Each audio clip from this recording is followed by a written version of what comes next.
All right, so we're gonna try things a little bit different this time. I know usually when I get on, I don't say a whole lot, so I got to try and force myself to get used to this. So in this stream, I'm gonna try and do a practice run through of what or how I've arrived at my controller settings and kind of make it like a hand guide so that all the features of the controller settings can be explained. Okay, so let me turn this music off right now because it's distracting me. I can't really hear myself talk because I have to get something to monitor my voice, so it's really difficult. That's another barrier to me talking, so I gotta get those things fixed, and I'm gonna try my best to be a little bit more entertaining to watch instead of just sitting there nervous and goofy looking. Okay, so I need to go to sound and let's turn this off right here. Okay. All right, so that's better. So anyways, so we're gonna hop into Skavok Aim Trainer because this is the, unless there's another suggestion that you guys have, this is the best way that I've been able to find to kind of get an approximation of how somebody should put their settings together, because it's closer to movement that you would see in a match from the bots that you encounter, versus a lot of the other aim trainers where it's just like the bots are moving left to right in a predictable manner, and or they're moving up and down in a predictable manner, because in game that type of aiming doesn't actually exist, and so you could really do great in the aim trainer that's doing that, but it doesn't translate to in-game play because you're never going to see that type of movement. It's more erratic and crazy, like. So anyways, let's load into this.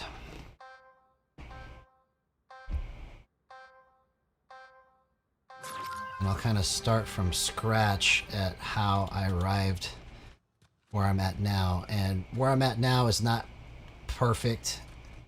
It's close, and I'm trying to get that last little bit of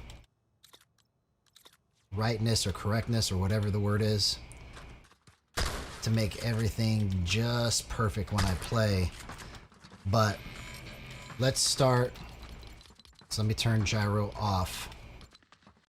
So let's just start with the regular controller inputs, okay?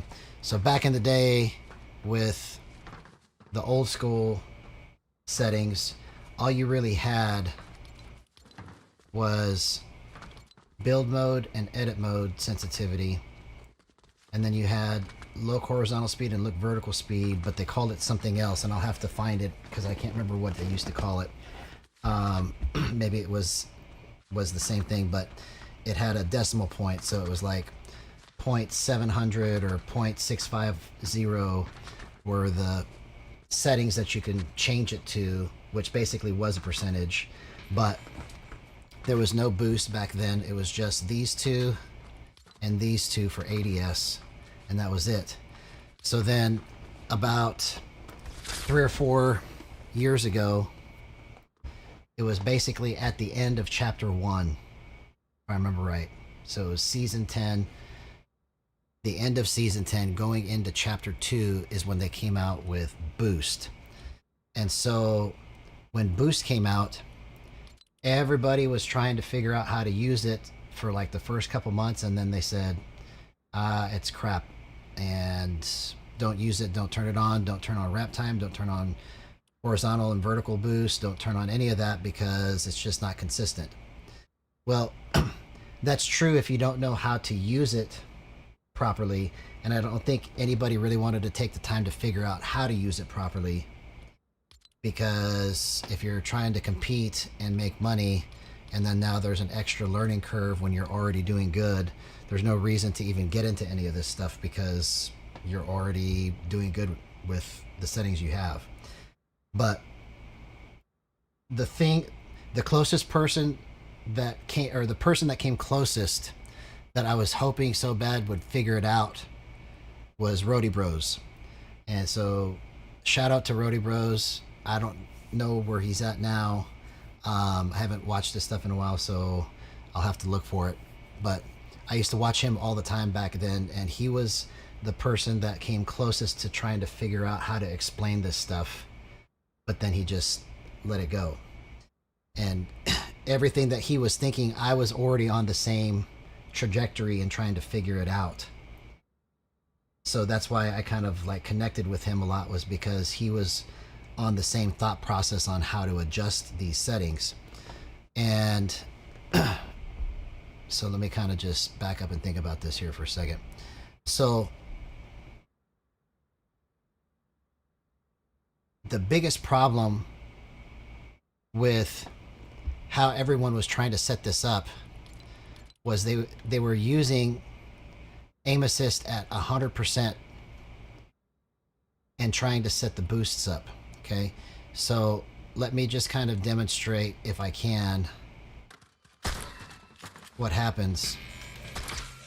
So right now, the way I have it set up, it looks like it's doing pretty good because the movement here is not erratic enough like a real player would be. So I'm nailing every single shot. But in a real game, some of these shots would just completely whiff, because when you move the crosshair on the player, and you can't really see this in the video as much as you can feel it, because when you're a controller player, you feel more of the stickiness from aim assist when you get on it. At 100%, it's real tight, and so in some situations, if the player is moving real erratic, you just completely whiff a shot when you should have hit it. Like you're trying to go there and you end up shooting over here for some reason, or like you try to go here and you end up shooting above the person, and you're like, what the heck? So basically, what nobody took into account was these settings need to have aim assist completely turned off first. Then you add aim assist after you get the right boost. And here's what I mean by this, okay? So let's bring all of this down to 0.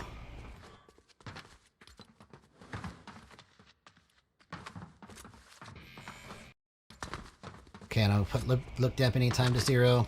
And we'll just leave the dead zone. I leave my left stick dead zone at the default of 24.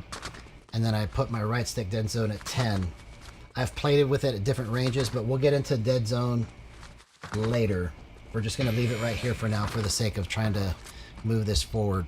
So when you're trying to set this up, you want to keep it clean by having all boosts off and just having the 4 main categories of the OG settings, which is look horizontal speed, vertical speed, and ADS horizontal and vertical. Okay, so that's the old school no frills settings that were available to us back then. You turn aim assist off, okay, and put the input curve to linear if you want to play with linear. You can do the same thing with exponential if you want to play with exponential. Everything still applies, because basically what you're looking for, whether you play with linear or exponential, is you're wanting to find what feels good to your thumb and your body motions when you're aiming. Okay, so right now I'm going to mess around and just try to be as erratic as I can in my shooting. And what I'm looking for, because it's never going to be completely accurate with just these 4 settings on. It's impossible with no aim assist just to have those 4 settings and be completely, like, most of the time accurate with your shots. But basically what you're trying to do is you want to try to play crazy, or like if you get startled in a match and just try to account for all the stupid things that can happen with your thumb with no aim assist on, and see if you could still nail your shots if you're in a pinch. Okay, so like you aim in. See, all of this is with no aim assist on, and it feels great. See, I'm missing those shots because I don't have boost turned on, but I'm hitting the majority. So you're with the first 4 settings, you're just basically looking for the majority of your shots to be hit and it feel comfortable. Because before you turn boost on, this is what your base level settings are going to feel like. Okay, so essentially what the boost does is it lets you go past where the base settings are for a momentary period of time, and then it goes back to this after you've used the boost.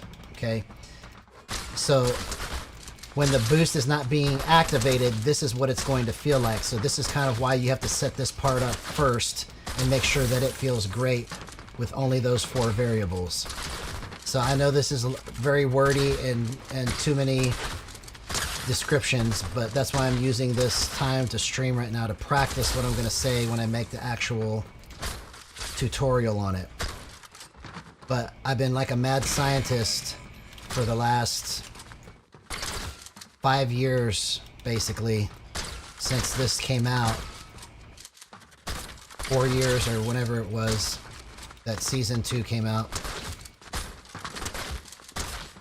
Trying to figure this stuff out. Okay, so as you can see, yeah, I'm missing some shots, but it feels pretty comfortable to me that I know I can move on from this. Because basically what you're going to do, let me show you how I would adjust these, is like you might start with 40-40 and 12-12, let's say. So when you are doing your crazy movement and aiming in and trying to just play it as erratic as possible, you're trying to see what feels good, because you might hit your shot still, but it doesn't feel right. You're looking to see what feels comfortable to you. And so as you make those adjustments, what you're trying to do is you might move down one and leave this one here, and you're just kind of trying to create a little spread between your horizontal and vertical speed if it doesn't feel good with them lining up. And you can go either way. You can go up and have a lower vertical, or you can have go down and have a higher vertical. So you can spread it either way, whatever feels comfortable to you. So by the time that I finished all of these, I ended up at 37-41 and 11-14. Okay, so that it feels comfortable to me when I'm making my adjustments in game, that when I ADS, it's the right level of tightness, and when I hip fire, it's the right level of tightness for hip fire. Okay, but remember, it's not going to be completely accurate because you're only using 4 variables, and that's where boost comes in. So then now, after you do this, then you want to kind of set the look dampening time. So you could keep it at 0, but it's a little too wiggly, especially with no aim assist on when you leave it at 0. What I mean by that is that when you just make a small, tiny movement, when the look dampening time is off, the cursor moves a little more freely.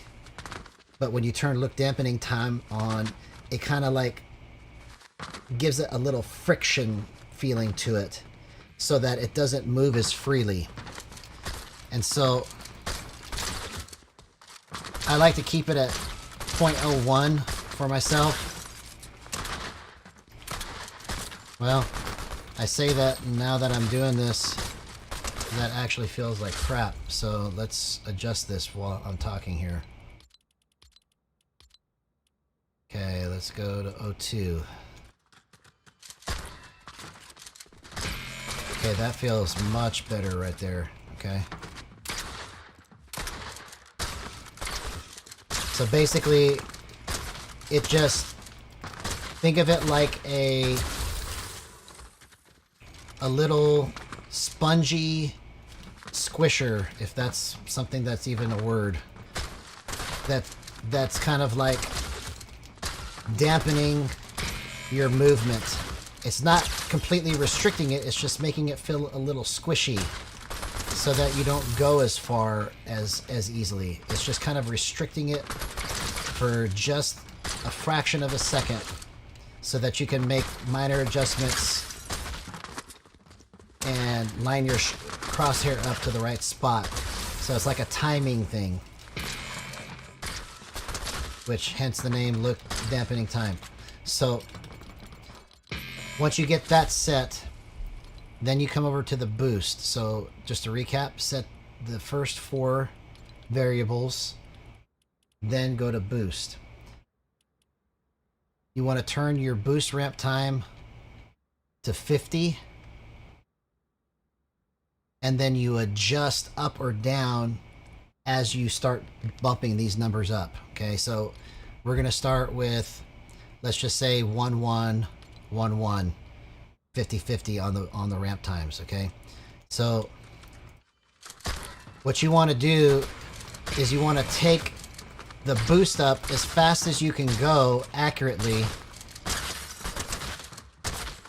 or stay where it's at if you like it slow. You don't have to go that fast, you know, but I kind of like to have it much faster. So you keep bumping these up. And so let's say I usually try to keep the spread the opposite direction. So if my spread is 37 to 41 going up, I'll keep these spread 4 going down. So I have 4 going up, 4 going down, so it ends up at the same number. So right now this is 51 51 if you add both of those numbers together. So it's like I'm at 51 51 when the boost is activated, and it doesn't activate for half a second. Okay, so you see now I'm turning much quicker than if I was at 1 1. So you see, so here's this wall, which is 180 degrees opposite this wall, right? You see, that's how quick it's going there with 1%, okay? Which is basically saying after half a second, I'm going to go 38.42, okay? So if I go 38.34, which is where I normally have kept this at, when I get to that back wall, it's much faster at half a second. But see, it doesn't feel right at 50 seconds or 0.5 seconds, half a second. It doesn't feel right there because it just feels a little too flicky. So that's where you can adjust the ramp time up to keep more of your original variables at the forefront. So the higher the ramp time, the more you will feel the original variables of 37 and 41, your look horizontal and vertical speed. Okay, so you'll feel those original variables, and you see now I can easily flick from this wall to this wall, and I can pretty much control it exactly where I want it to go. It's more consistent of what I'm trying to make it do. Like, this is not ever going to be a play in the real game where you're just going to be moving back and forth like this, right? But it feels more consistent. When I want to look backwards, I can get to that spot, and it feels like the right level of quickness to get there. Okay, and all I did was bump this up 1/100th of a second.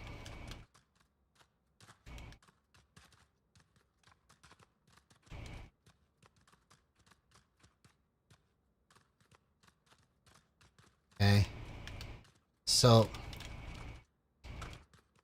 that's what this part does. Okay, so now when I'm doing my erratic and crazy movements, see, when I kick the stick over all the way, is when it really turns up. It's kind of like, think of the ramp time like a mixer. Like you're mixing the front half of your settings with the boost half. And the higher your boost ramp time is, the more the front half is loaded on versus the back half. You'll feel the back half or the boost later, or it'll take longer for it to activate. So,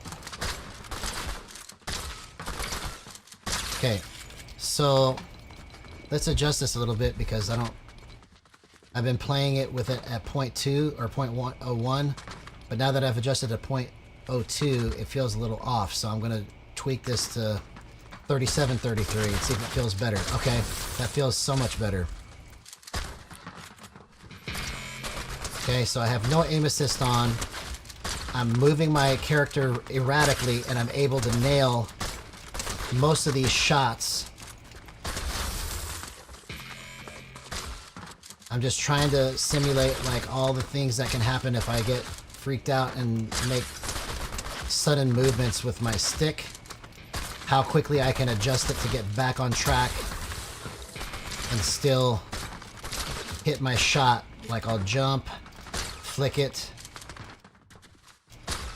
All of this is with no aim assist, and I'm just hip firing right now, okay? You see? So now I'm going to take this portion. Let's kick it up to where I had it before.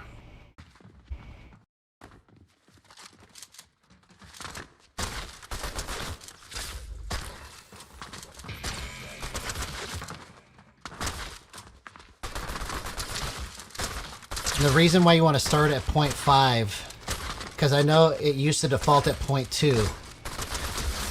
I don't know if it defaults to anything now. I don't remember. But it used to default at 0.2, and everybody used to try and just like turn the ramp time off, and just only use like 1 or 2% boost because they didn't understand how the ramp time actually works. But if you set this before you turn aim assist on, it makes a big difference because your movement is more natural to what the sticks are going to do. Because when you have aim assist on, it sticks to the player regardless of what your settings are most of the time. It just, you can have some real crap settings, but it'll still stick in certain situations and you'll still hit your shots. But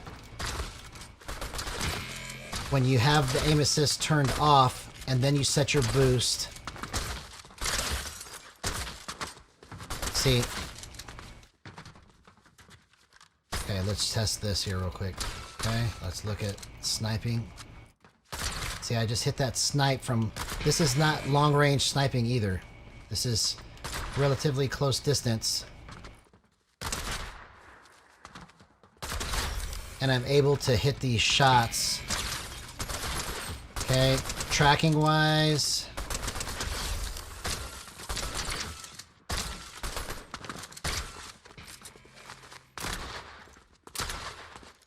feels pretty good.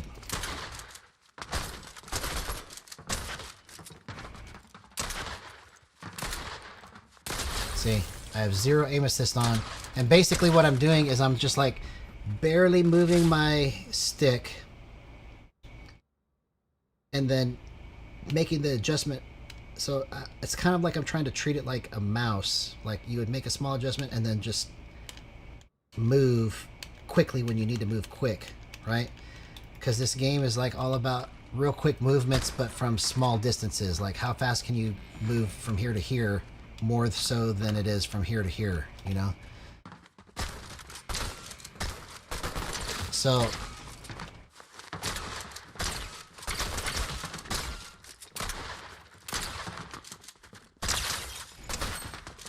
alright, so then after you get the boost set up with 0 aim assist, okay, then what you do is you turn the aim assist up, but you don't go 100% because it doesn't work good at 100% when you have boost turned on. Basically what you're trying to do is you're trying to find a level of stickiness that matches with what you're intending for the cursor to do. So right there it feels a little too loose.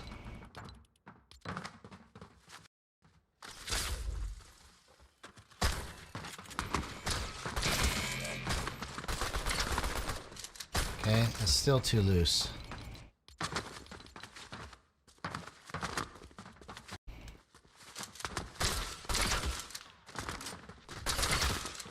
Okay, that feels pretty good because it's like every time I get the cursor on, I know I can slow it down and just barely nudge it and it's going to stay on target. Because you're basically looking for that distance from here to there. You feel the tightness come and then you're just trying to just ride that wave.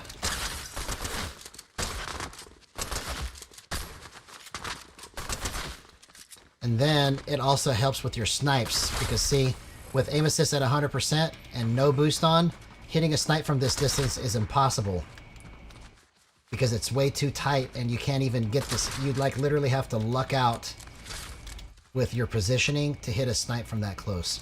So now you can just snap it on and it sticks right. So that was the other thing too, is that nobody could figure out how to snipe, because there used to be some crazy snipe shots on controller and I haven't seen any in a long time. So maybe I'm living under a rock and I'm missing something, but that kind of shot would never been able to be hit with 100% aim assist and no boost on. Especially with controller players usually playing from like 10-10 to 13-13. Some players play at 9-9 or 8-8. You know, you would never be able to hit a snipe that from that close. It would just be impossible.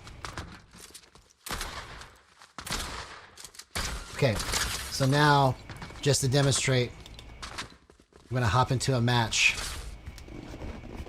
and we're going to play with aim assist.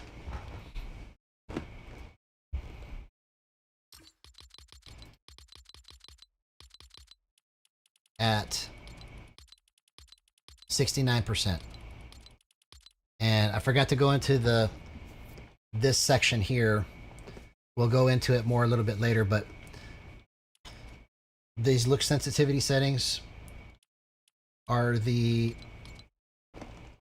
unadvanced or the basic controls, but they influence the rest of these controls. And so the reason why I set it to insane is because setting it before this is like getting... This is like a ramp time all by itself. So let's say I had this at 1-1, I would still be moving at 3741, but it's like a ramp up from a slow speed to 37 or 41. So the faster you have this, it's kind of like, think of it like a gas pedal. You're starting your gas pedal, if you have a lower basic setting, you're starting your gas pedal with less pressure. I have it set to 10 because I want it to be full pressure, that when I use the stick, I'm using all 37% when I want it. I don't have to wait for that to build up to it, if that makes sense. So, and then you've got your build and edit multipliers, and I usually hover somewhere between 1.8 and 1.9, somewhere in there, and that usually feels pretty good. But again, it's all just based on what actually feels good to you when you're trying to build and you're trying to edit. You know, because the key on all of that is just making it feel comfortable. So let's go into a match and see if we can kick some butt here.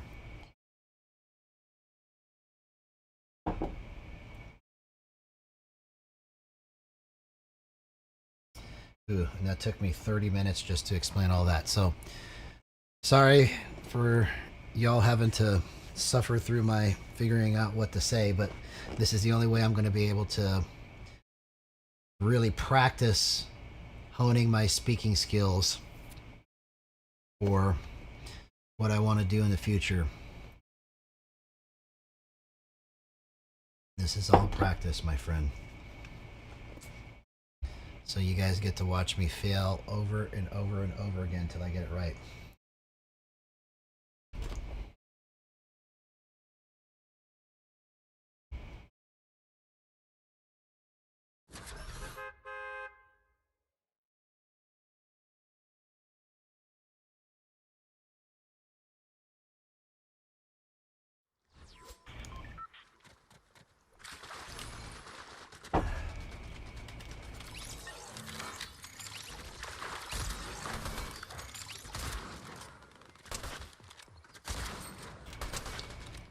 Feels amazing, bro.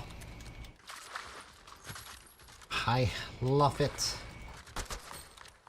I love it.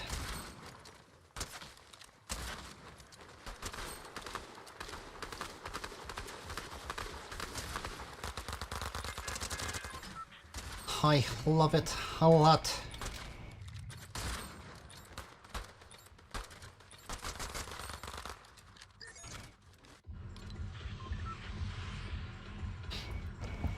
Okay, here we go.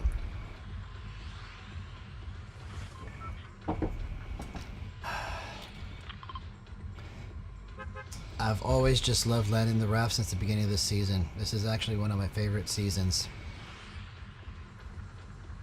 Just feels fun. I mean, I don't think I've ever not liked a season of Fortnite.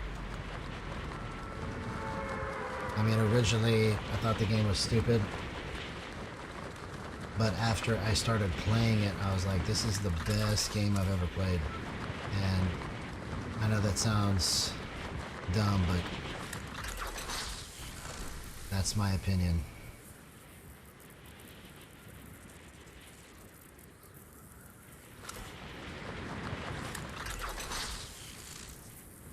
Just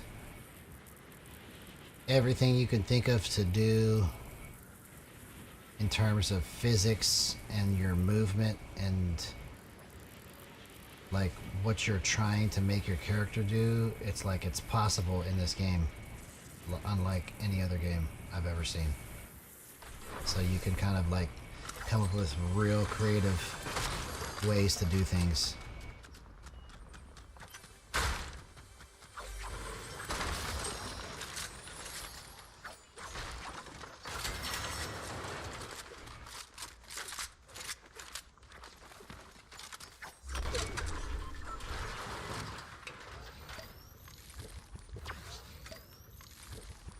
I always wonder why this clock is playing music. It doesn't make any sense to me why a clock would play music.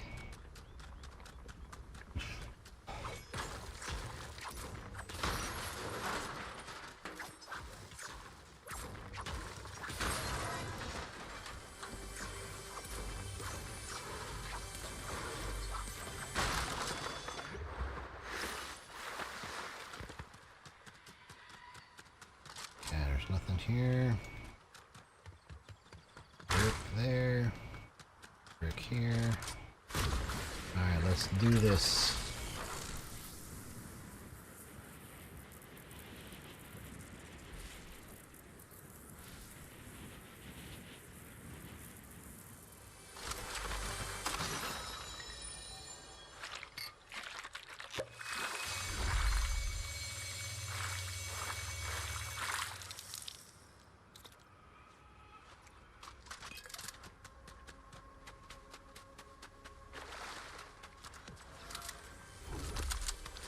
And I love this shotgun this season too. It's one of my favorite shotguns.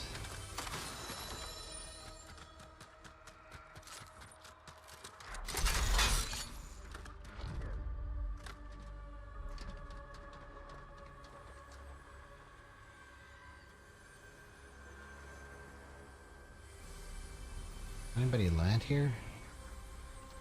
Okay.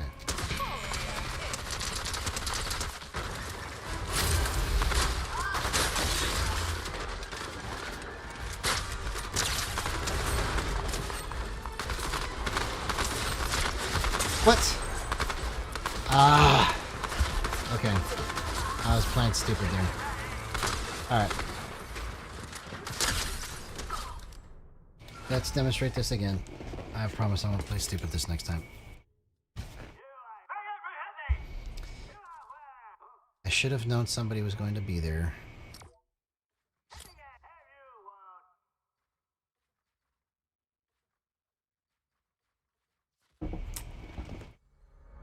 I'll be right back.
And I'm back, and we're still in the queue, which is kind of weird.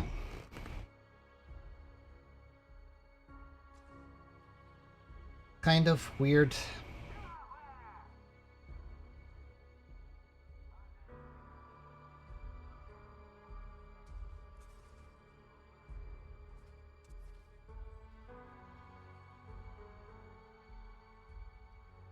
Kind of weird.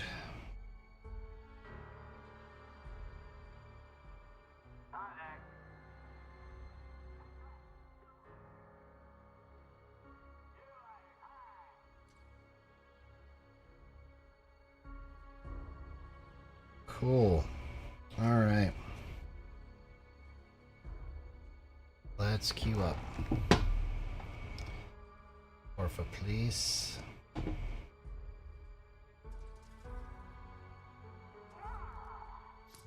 Okay, here we go. Thank you.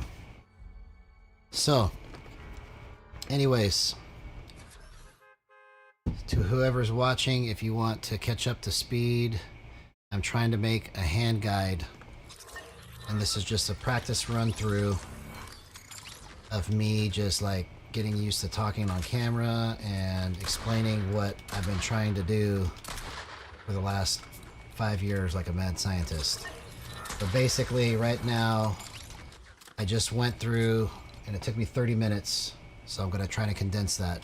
But it took me 30 minutes to get to here of explaining how I arrived at these settings and how to set your boost up with aim assist. So we're playing this match with aim assist, and I'm going to show you how good this actually works when you set this up right. And I'm just surprised that nobody has taken the time to figure this thing out to this level. But when this actually comes out, it's going to be huge. And whoever was watching said, never mind.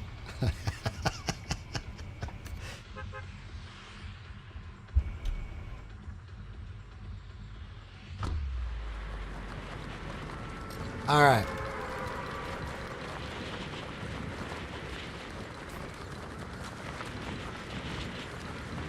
These are my binds.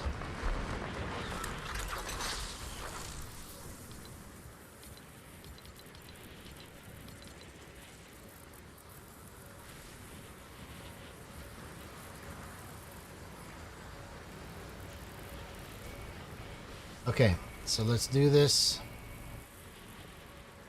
I will demonstrate it.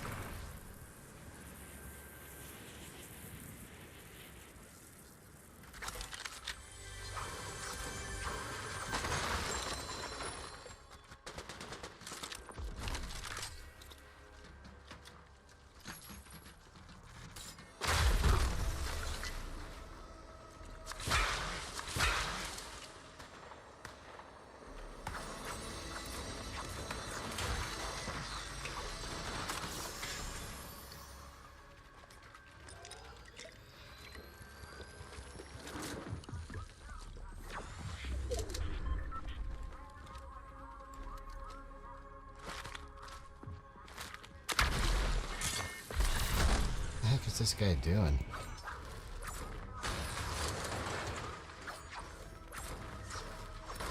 He was on top of me and then he shockwaved away.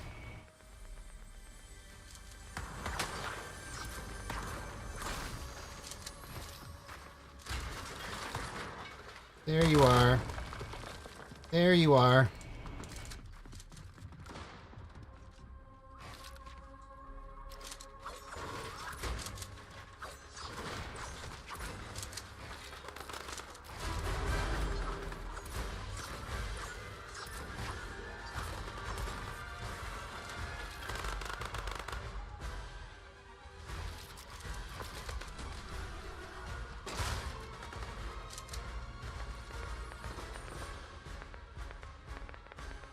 Okay, I need mats.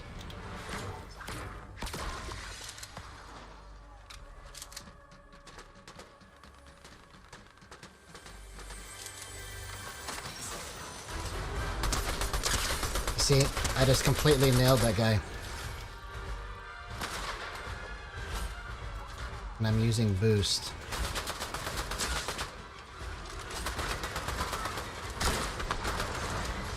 Okay, I'm out of mats.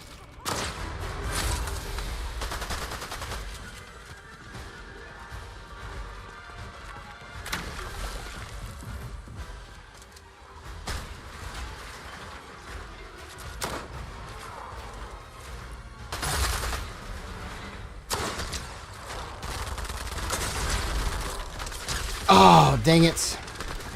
I got too aggressive there. Okay.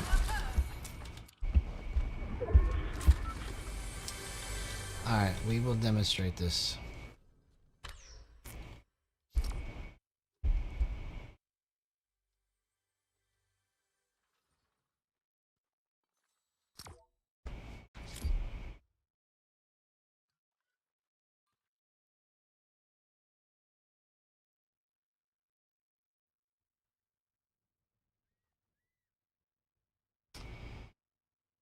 That's why I'm going through all of this practice too, because I've spent so long just focusing on putting myself in precarious situations to test things that I haven't really focused on, like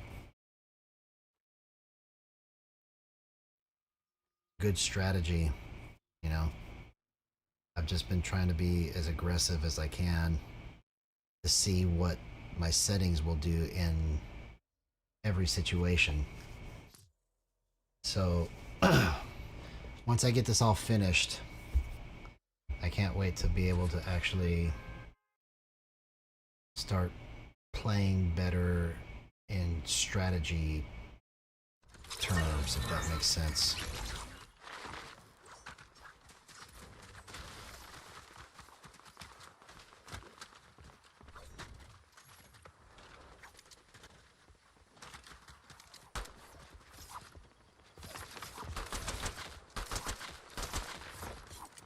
Because like one of the hardest things for me to control is the impulse to just really go like, and like just stay nailing somebody like that, instead of like going for a little tag or a couple tags and then moving to another position, which like in my mind I'm like, I know I should be doing that, but I don't.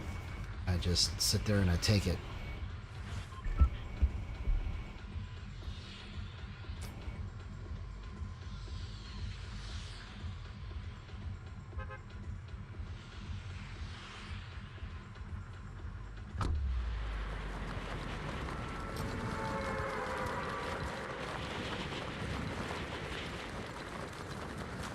So my gyro's turned off. I don't know why I showed that. But this is my boost settings. These are my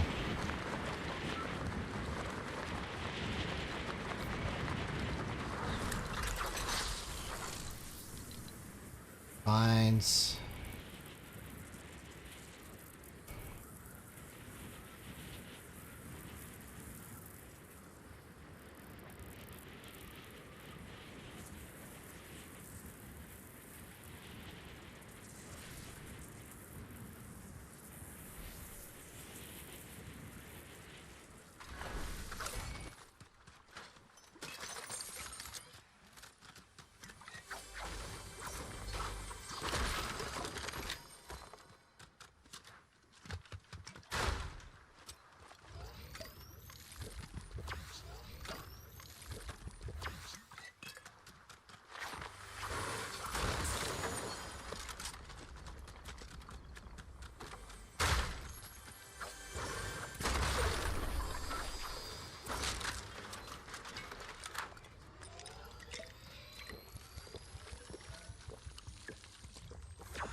Everybody get there. Everybody get there. I don't know what he's saying there.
Come out, I hear you.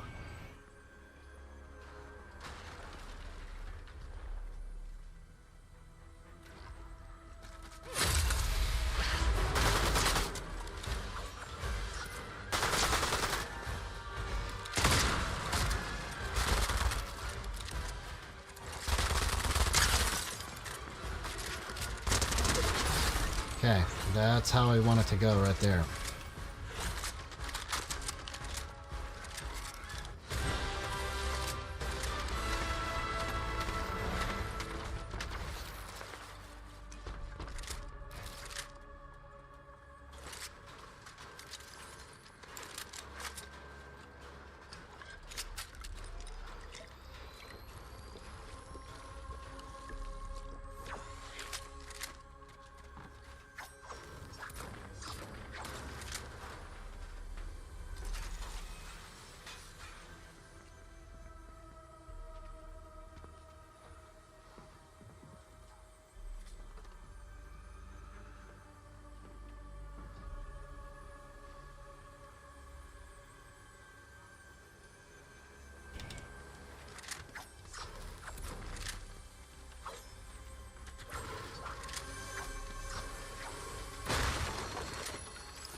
Oh, why didn't I move right there? Come on, bro.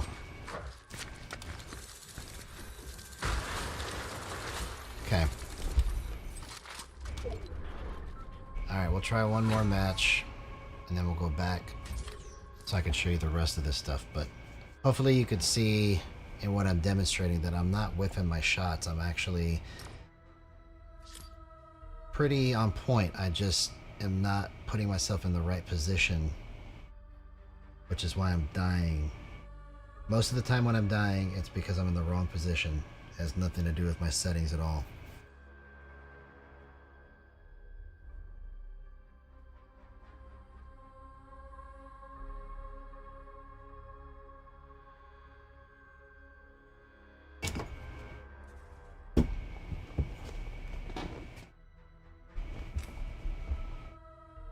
And I gotta fix this camera angle somehow because it looks like I'm always like looking down or something. I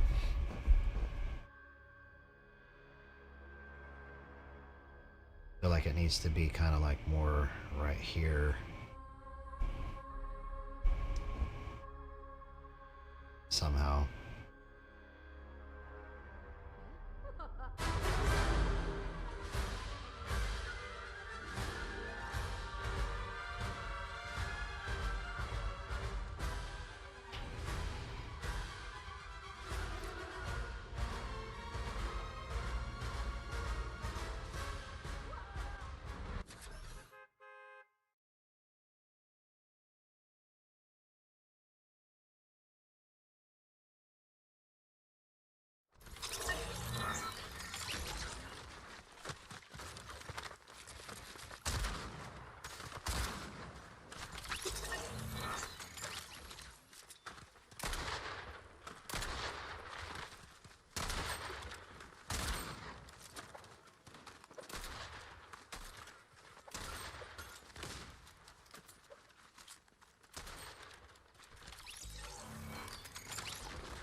Okay.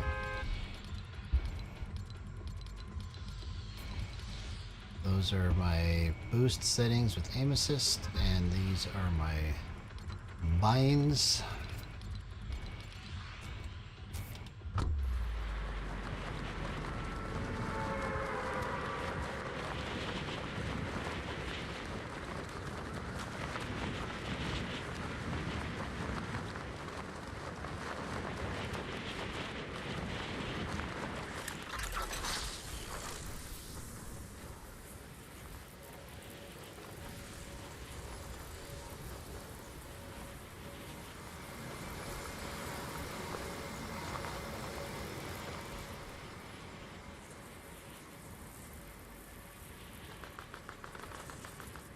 Oh, come on.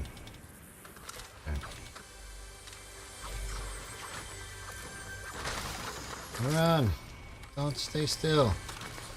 Move like a maniac.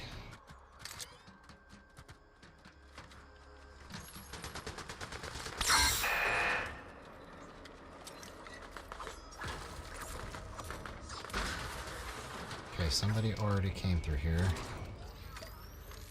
which is a little concerning.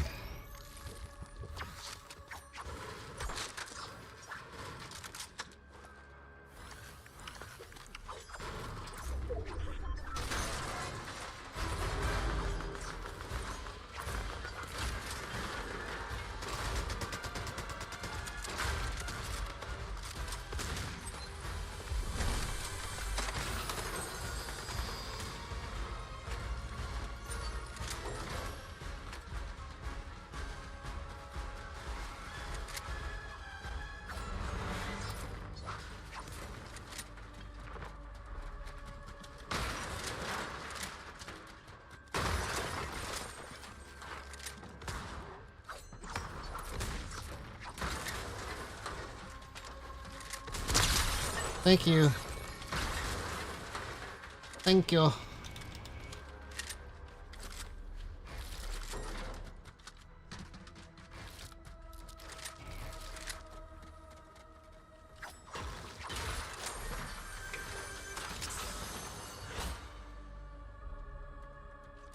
Where did you go?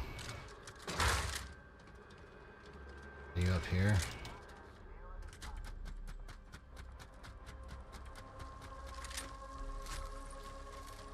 Like I'm right on top of her. Where did she go?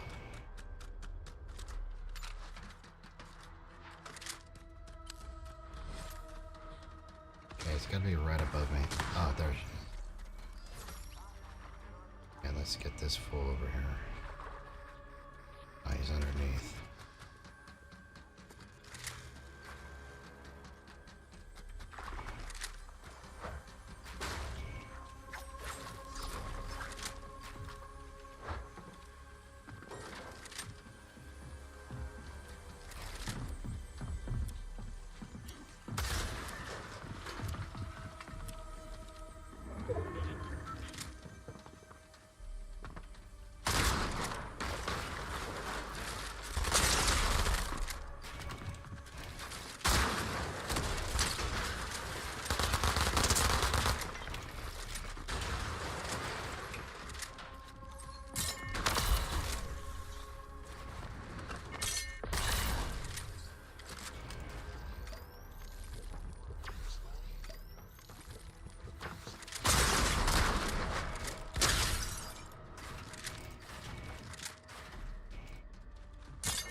Oh, dang it.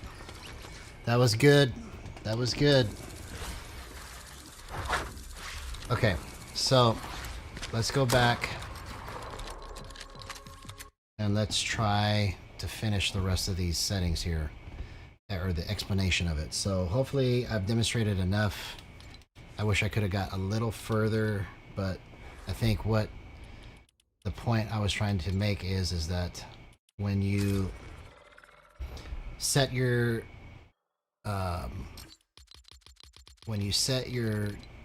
controller settings and boost, set it first with 0% aim assist, get it lined up right, and then don't go to 100% push it to like kind of like a happy medium point, and it feels completely amazing and different than you've ever played.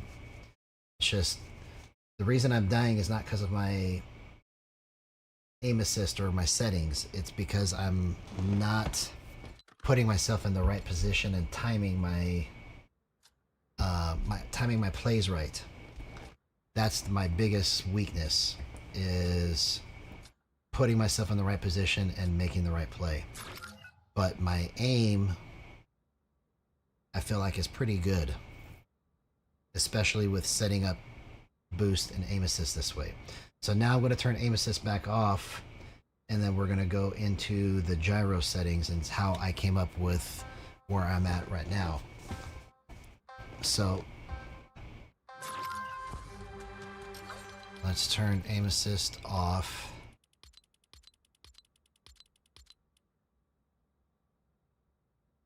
And let's kind of go into this portion. Hopefully I don't make it take 30 minutes like I did the last portion. So let's see what we do here, or what we can do to streamline this process. And thank you to whoever's watching. If you think it's cool, like it. If you don't, just try to bear with me for a minute. But here we go. So we're going to turn gyro on now. Alright, so I'm going to zero everything out back to like it was before I got here. So we're going to go 1-1. So there's 1 sensitivity. 1-to-1 vertical horizontal ratio is basically when I move up like this, it moves at the same rate as when I move side to side like this. That's what 1-to-1 means.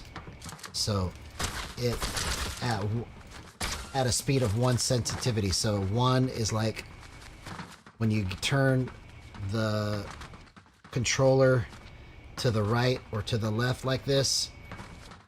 This is how far it moves at 1, right? As opposed to, let's say, 4. 4 basically kind of makes you be able to turn all the way around just by going halfway. See how? So let me get this set back up right here. So, all right, here we go. So if I turn this, I can turn literally all the way, do a 360 by only turning halfway. So that's kind of like the different thresholds you can go through as far as how far you want it to turn. Okay, so let's set this back to 1. Let's go 0. I think this used to be default at 75. Let's go to 1. 1. Okay, I'm going to leave all of these at 92 for right now, just for the sake of trying to get through this quicker. Okay, so gyrospace, local. Let me explain what this is, because, see, when gyro came out, people tried for like a month to figure it out, and then they said, screw it, I don't think it's good, or I don't want to try to figure out what all this stuff does. And some people said local is like linear and player is like exponential. No, that's not what it is. What it is so local, let me go back to where I can demonstrate this. Local means you've got 3 different axes that you can turn on. So I can move it left to right, I can move it up and down, but I can also roll it. So you've got 3 different ways to move it, and rolling it still just moves it left and right. It doesn't, like, it moves it left and right in a different way, though. It's not like quite the same, but it's still a left to right motion, okay? So when I go to player, what player does is it's like a approximation of what it thinks you're wanting it to do with only 2 axes. Okay, so I can move it left and right, I can move it up and down, but I can no longer roll it. You see how short the rolling distance is? It's only moving because it thinks I'm moving it left and right now. So basically what it's done is it's cut out the rolling axis completely, and it it does a calculation that says, I think what you meant is like go over here, is what player does. So that's the difference between player and local. Okay, so it's 2 axis versus 3.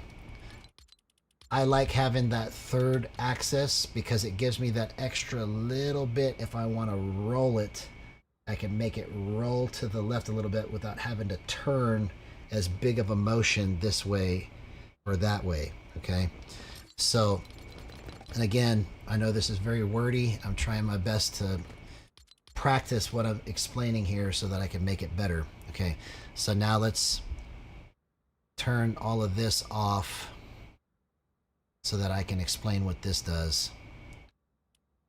So right now everything is zeroed out and the smoothing window is at 0.050. Okay, so basically what this does, and let me just make sure I've got everything else here zeroed out.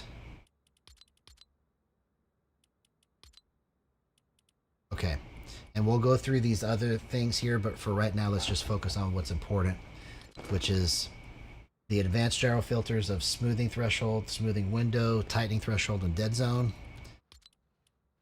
local or player, and the sensitivity and the vertical horizontal ratio. Those those settings are kind of the most important. The rest of it is kind of like just fine tuning what you set up here, if that makes any sense. And I got to come up with a better way to explain that. So let's just start with how we figure out where to even go from here, because I mean, you got so many variables, and that's another problem with all this, is there's so many variables. So you're basically just trying to figure out what feels good. I'm using no aim assist, and you're just kind of moving around erratically to try and simulate like what you would do if you were like freaking out in a fight by accident, so that you can make sure you could still control everything the way that you want to control it. So you've got all of the controller things set up like you want it already. Okay, that's why you got to start here first. But then when you come here, you got to think of this as like an extension of what you did with your controller settings. So instead of thinking of it like you're playing gyro and you're not using any sticks and you're trying to aim purely like this, because to me this is crazy just to try and play with no sticks. Okay, what you're doing is you're trying to set this up in a way that it's an extra little nudge after you've used your stick. So it's like you stop moving the stick and then you nudge it just a little bit, but your body already naturally does that anyway, even if you didn't have gyro. So like if you've ever seen people playing video games on TV, they always look stupid and they're like going like this when they're playing because they're trying to move the character, but really all their sticks is the only one thing that's moving the character. Their body motions aren't doing anything except for helping them time their stick movement right. So just imagine that you can still make those body motions and it helps you to hit those shots while you still use the stick. So it's like you have to just pretend like you're only using sticks essentially when you're playing gyro. Otherwise it'll kind of screw your thinking up on how to set it up. So think of it as like an extension of what you're doing with your sticks naturally. Okay, so now let's go back in. We're going to start making some adjustments here. So the vertical horizontal ratio is probably the most important thing to set up here, because if you go to the left, basically what it does is it turns your up and down movement down, but it keeps your left and right movement the same speed. So right now we're at 1 sensitivity. So if I move to the left, it's going to cut down my up and down ratio less than, it's going to be 0.96% of my 1 sensitivity, if that makes sense. Like it's only going to allow 0.96% of motion, not necessarily speed. It's only going to go. So let's cut the, just go drastic just to kind of make this make sense. Let's cut this down to 0.5, right? So now when I move up and down, even though I'm moving this very fast, it's only going up and down a little bit, but when I go left and right, it goes a lot, okay? So if you want less up and down motion, set it that way, right? But typically where I've had good settings with this is from like 0.72 onward up. Okay, so let's just go with 0.72 for right now, just for the sake of example. Okay, so it's moving up a little less than this, right? So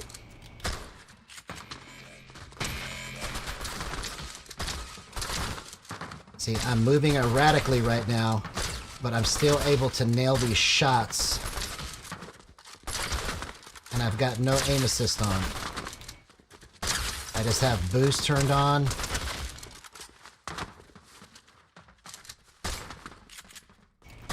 But it's harder right here to line those shots up because I don't have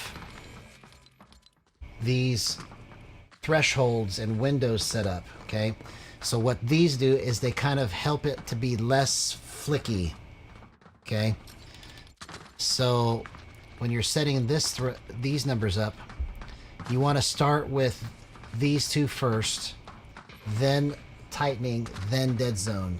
That's the best order of trying to figure out where to go with it. So, you know, when you don't have a frame of reference, you literally have to go like one by one just to kind of see what feels good.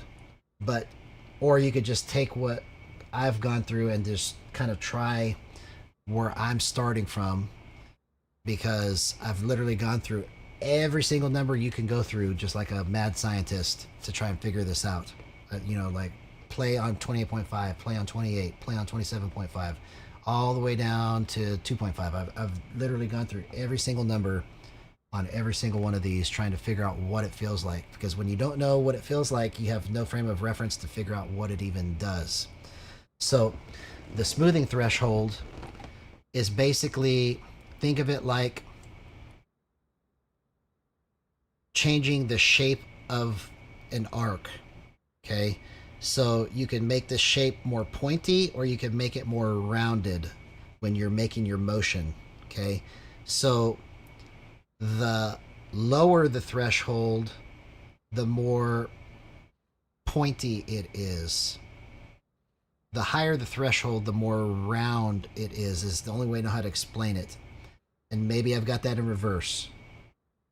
I just have to think about that. But it's basically like taking a baseball bat and holding it from the top of it when you swing it, or holding it from the bottom. That's probably a better explanation. That's what the smoothing threshold does, is it's like, where are you gripping the baseball bat? Okay? That's how that feels when you're using it. So I set it to 29 because that feels good to me. Okay. Now, this window is how long will it stay in a slow state of speed through that threshold. Okay. And again, this is my practice on trying to actually explain what this does. So I may not be explaining this 100% correctly with my words. But the higher this threshold is, and I usually have it around 0.41, okay, the more floaty it feels when you move it slow, okay? So now, like when I make these motions, it feels less like, it doesn't feel whippy. Like I have more control over where I want it to go, and it kind of feels floaty is the best way to know how to describe it. The shorter the window, the more responsive it is, and it's like it's more flicky, okay? So let me see if I can demonstrate that. Let me turn this back down. So 160. So you see how it moves like much quicker? It's not that it's moving faster than 1. See, I have it set at 1 right now. It's not that it's moving faster than 1. It's just, it's allowing me to use more of the full speed of 1 than if I put it at 41. It's almost kind of like a dampening time if you want to look at it that way. It's just more floaty now if I move it slow, but then I could still go fast if I want to. So it's just a way to kind of get various speeds. It's almost like using a mouse where you just drag, and you can drag slower or you can flick fast. Okay, so now if I move real fast, I can flick this, and I'm only at the speed of 1, right? So if I wanted to turn real fast, my natural body motion can just, like if I freak out with something, I can flick it. Okay. The tightness is kind of like telling it to stop. So when I flick, it like stops instead of like continuing forward with my motion. So it's kind of like a what's the word? It's like something is constricting it from moving all the way over to this spot, so that you don't accidentally like go too far. And that's not even really a good explanation, but that's the best I can tell you how it feels. It just feels like something is constricting the motion, but it's necessary because it just moves all over the place if you don't set your tightening right. Okay. And then the dead zone is easy to explain. It's just like a thumbstick. It's just more responsive if you have it at 0. So at 0, if I move it barely, any slight movement, it will actually respond on the screen. Okay. But if I turn the dead zone up, let's go extreme. Let's go all the way to 20. So now when I make slow movement, I'm moving. See, look, I'm moving this, but it doesn't respond until I get to a certain speed. So if I go this fast with it, then it'll start moving. Okay. But when I go this slow, it just barely does anything at all. Okay. So I've tried every dead zone, and you can like put it in increments. It's all in increments of like 0.1. Okay. I've tried every dead zone, and what has felt good to me is 17.9 to 18.5. And here's another rule that you should apply to, is that it also works with the boosts, is that these things go in cycles. So like it'll feel good at 17.9 to 18.5, let's say, right? But then the next cycle that it'll feel good at, so like everything in between 17.9 to, let's say, 14.2 is junk. But then you'll hit another cycle where it's like, oh, okay, that feels good. And so you have to kind of figure out where those cycles are at in order to know what you want it to feel like. So it's like a circle, okay? And in that circle, you're creating the feeling you want when you reach that cycle. I don't know what I was saying, cycle. So I like what it feels like right around here, okay, at 6.4. So we're going to start there, and then we're going to start messing with these settings here in a little bit, because this is a whole nother section that's crazy. But give me just a second. I'll be right back. I got to get something to drink. Hang on.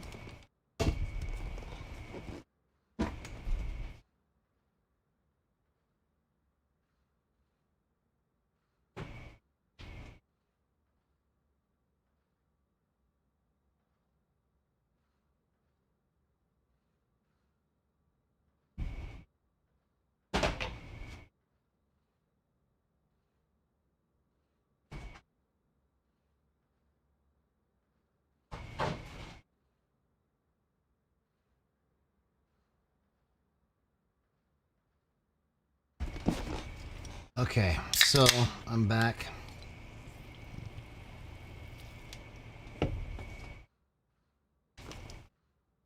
Now, before we get into this set of settings, let's go back in now that I've got my dead zone and everything set the way I like it. And let's figure out what feels good here. So usually what I look for is when I aim in, aiming in is the best way to figure out what angle you want this at, because this horizontal ratio, vertical ratio helps you hit different angles of shots. So some shots feel really good and others feel like junk depending on what angle you have it. So what you're looking for, or what ratio you have it. So what you're looking for is what feels the best for all types of shots. Snipe shots, scope shots, pistol shots.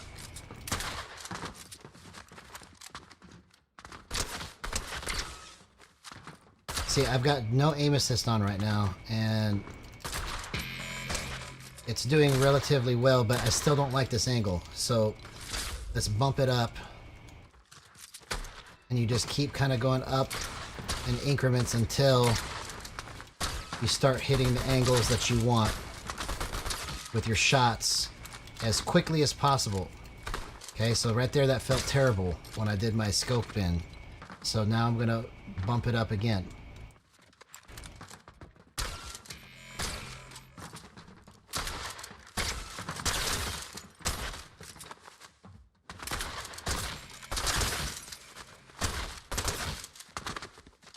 Okay, so another thing I should mention too is that, because I forgot that I turned down all of these settings here. So these settings, man, this is just such a complicated thing to explain, but I have to practice it because it's so complicated.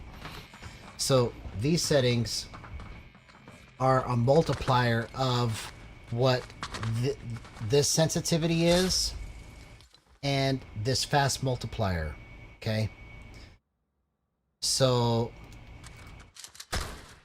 essentially, let's just kind of go back here so I can do some quick math, all right? So let's say I had this at 2, and I had this multiplier at 1.3, okay? Let's see if my phone turned back on. Okay, good, it did. All right. Now, I don't know if you're still watching, so let's see if you're still watching. My phone died. Hopefully you're still watching. Nope, I lost you somewhere. So, anyways, basically,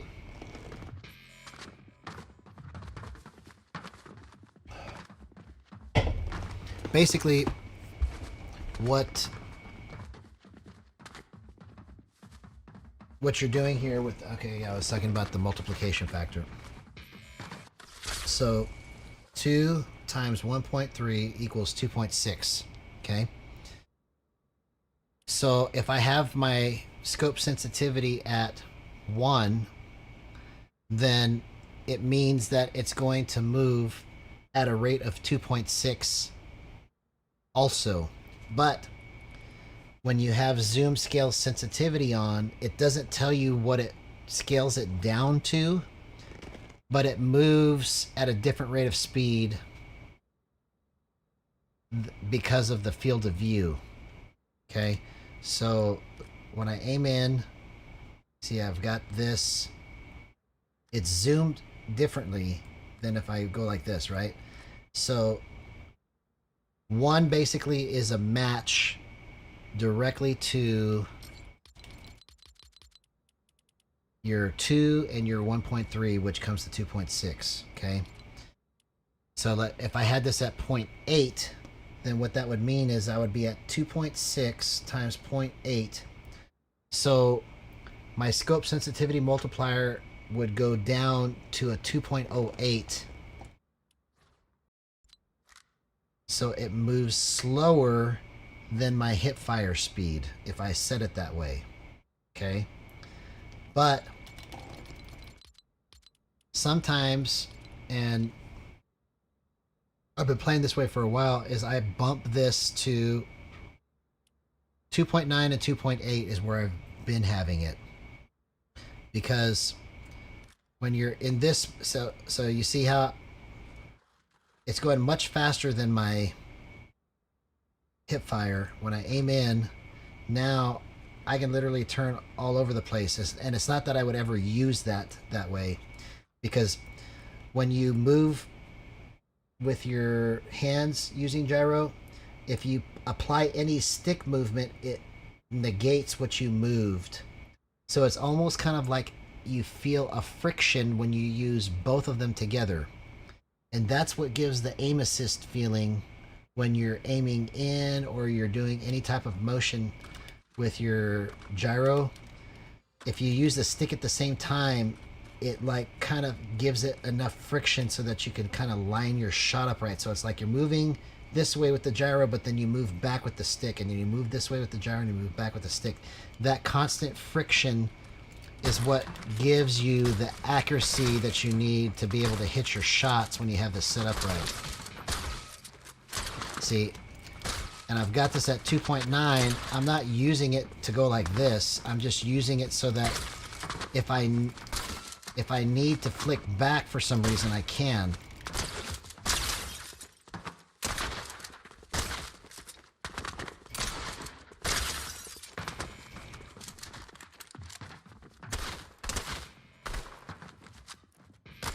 Okay, so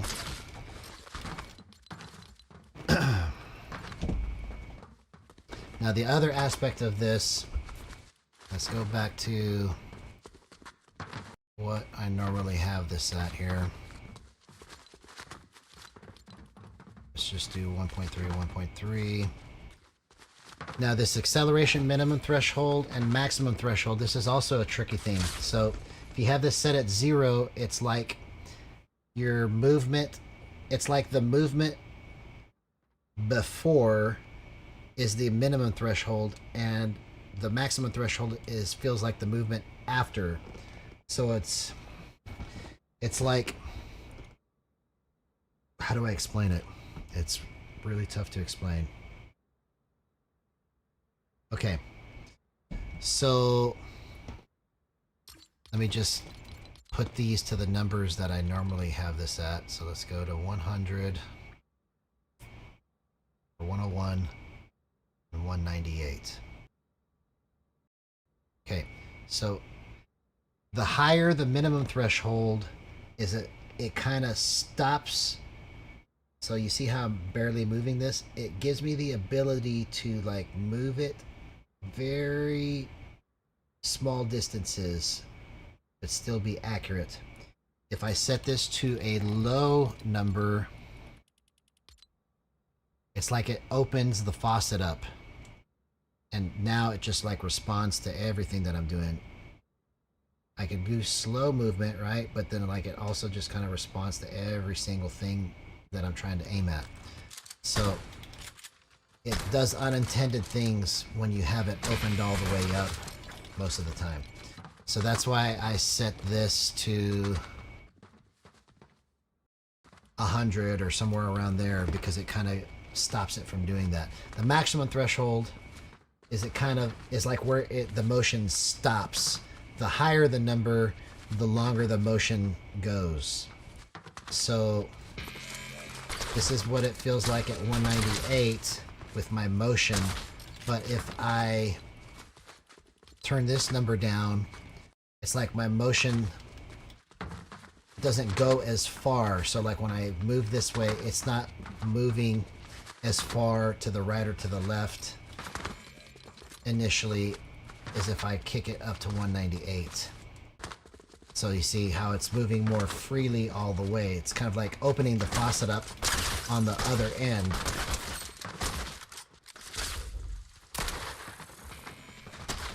So now this feels fantastic right here.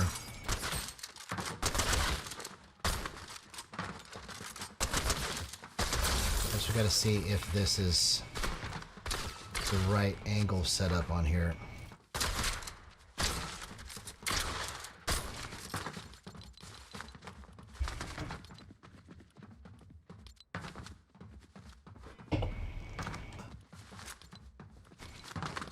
Okay, so let's bump this up.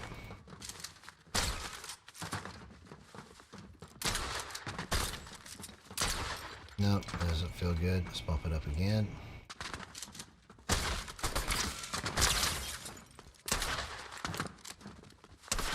So basically what I'm looking for is, can I aim in quickly and still be accurate from any angle? Because remember, the vertical horizontal ratio changes the angle of how everything is moving. It gives you like different angles for different shots.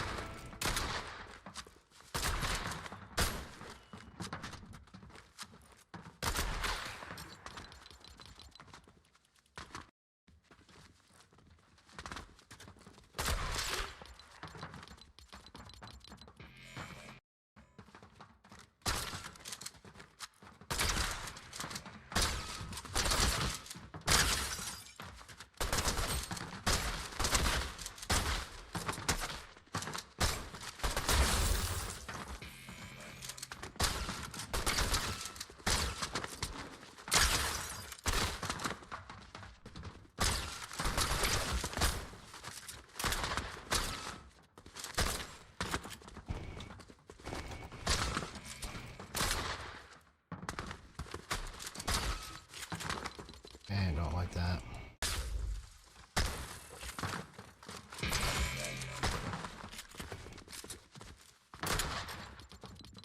Alright.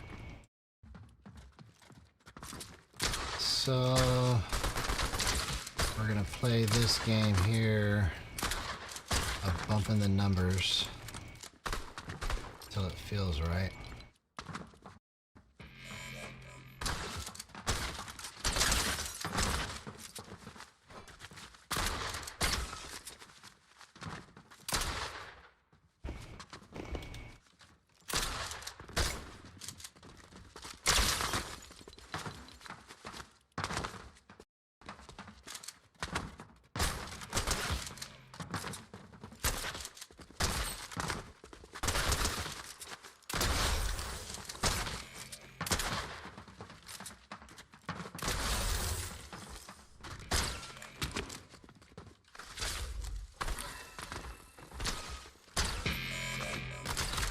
Okay, that feels like it's hitting shots that I feel like I'm not supposed to be hitting, so I guess that's good.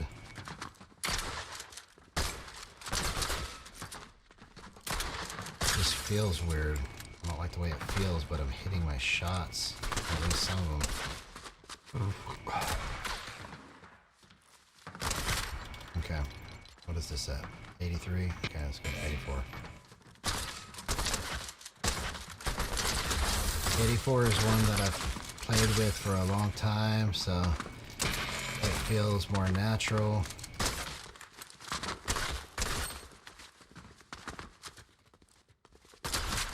Yeah, it's like, especially in sniping, it changes the angle of how your scope moves when you play with that number. Okay, don't like that one.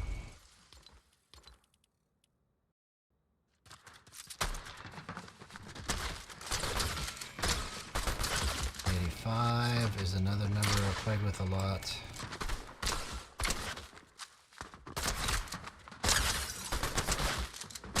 See, another thing too is that when you have the angle set right, it's almost kind of like you could flick up with your hand without ever touching your stick to go up, and it just automatically goes to headshot level. So you flick up and it, okay, that's actually a good discovery that I just thought about, is you should probably focus on what flicks up to headshot level very easily without you even having to think about it. Oh, that's pretty good. Bro. Maybe we're onto something here with this. Let's see. I just gotta see if it hits other aim-in shots well, and if it does, then we're gonna go into a match and try this. This is huge, if I'm right.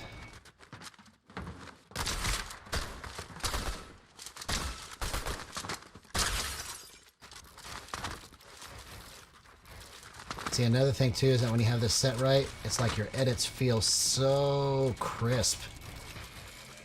like crisper than you can actually do without gyro. It's like,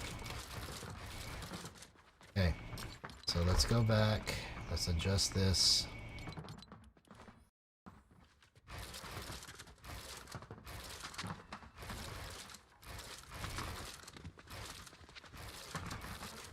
Okay.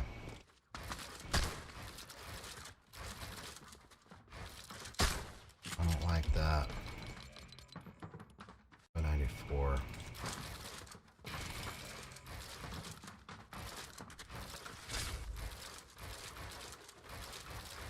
No, I don't like that either. 88. Oh, that's clean, bro. What? That's the cleanest I think I've ever felt my edits, man. Oh my gosh. Until I get to that, that feels like crap.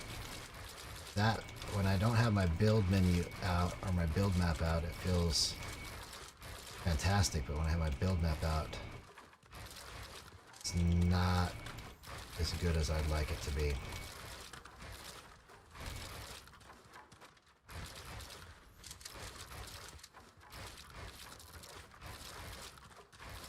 Okay, so let's just try to keep everything still and see if that helps it.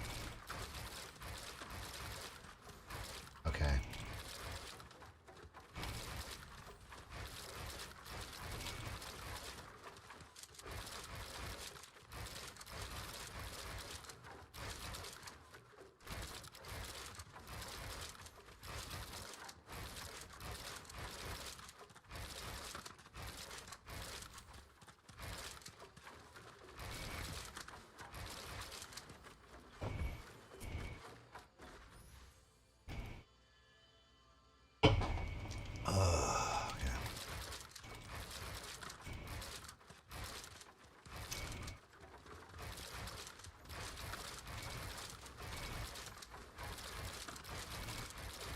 Yeah, let's go with this.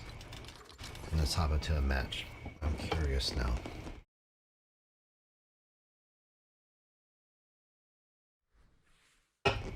I'm curious.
It's taking a while to queue up there.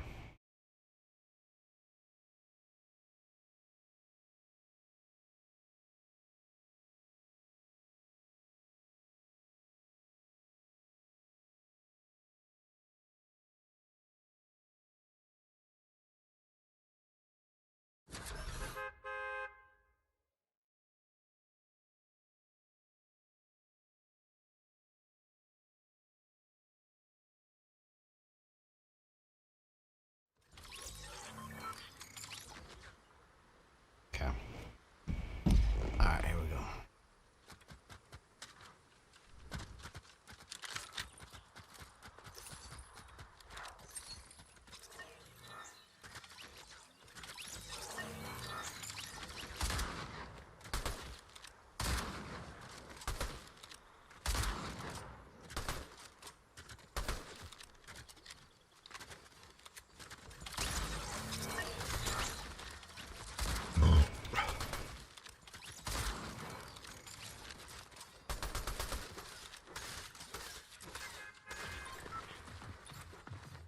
I am stuck. am stuck.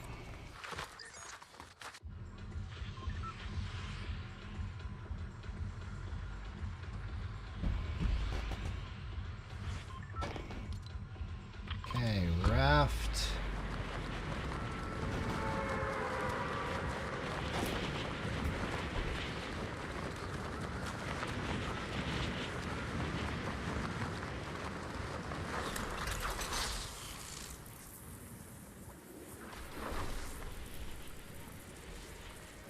So, no aim assist using gyro. Let's dominate.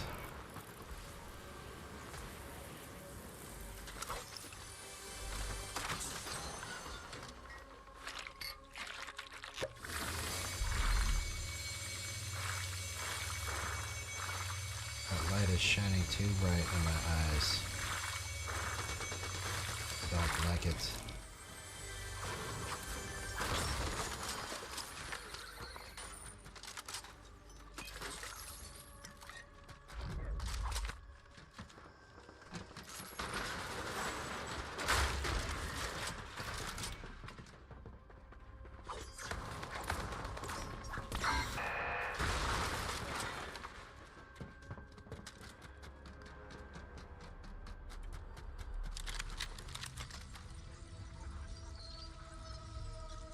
Okay, what are you doing?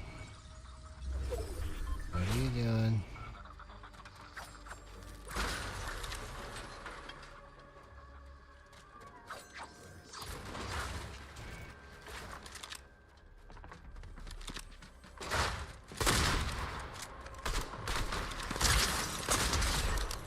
Oh, I got so lucky with that, but you saw how I got out of it.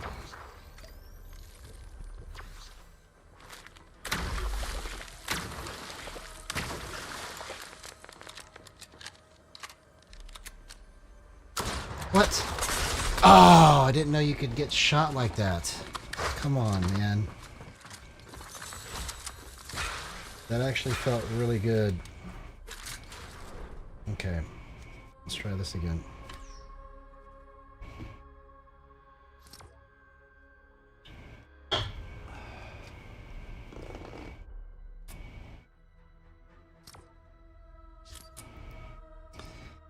I got this shirt at FNCS, but it's too small.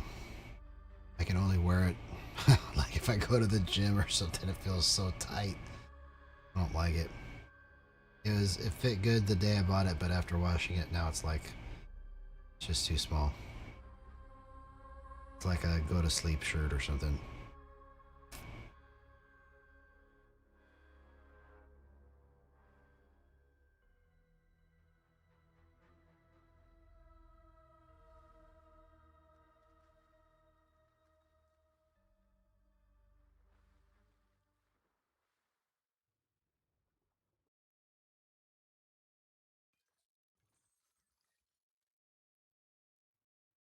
It is a go to sleep shirt.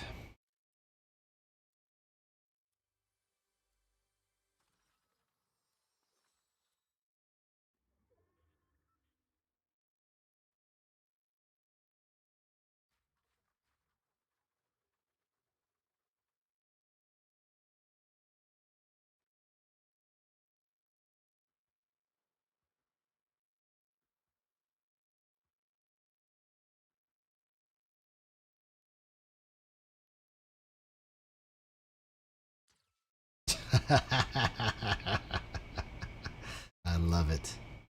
I love it. It's just greatness. Just greatness. Okay, let's try this again.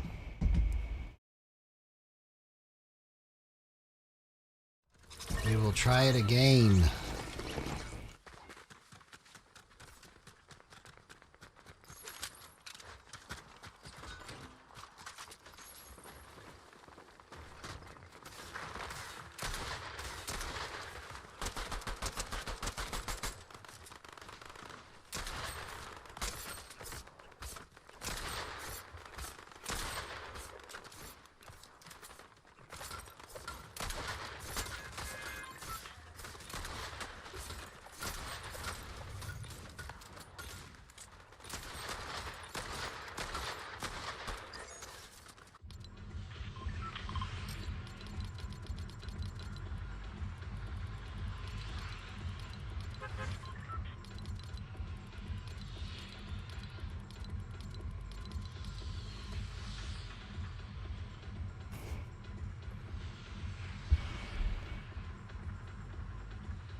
Alright. Gyro. Boost. No aim assist. Mines. I am caveman. I speak one word sentences. But that's actually more than one word, so it's not true.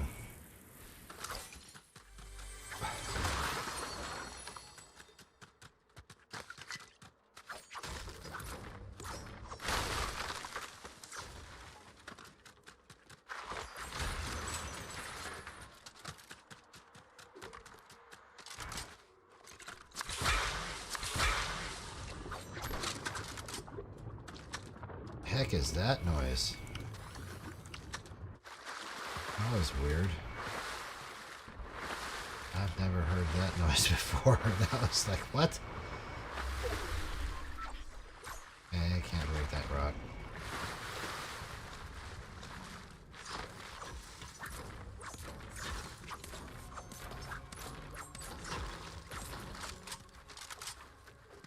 Up the backside.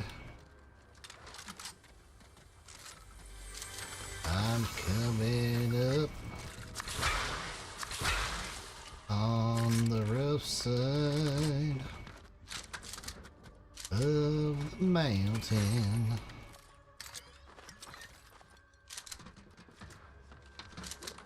Oh, you saw how I hit that shot?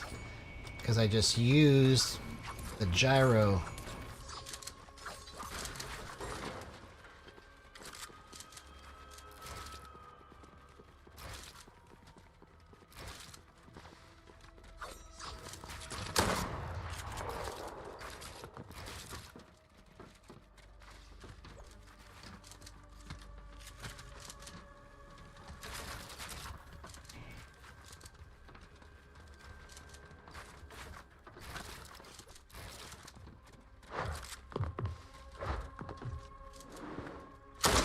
Oh!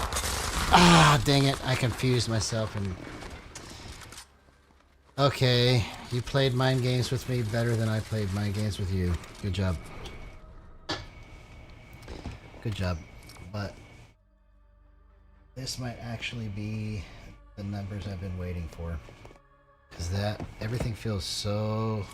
pristine. Like... it's an extension of my brain. Alright, I'll be right back. I'll be right back.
Still waiting.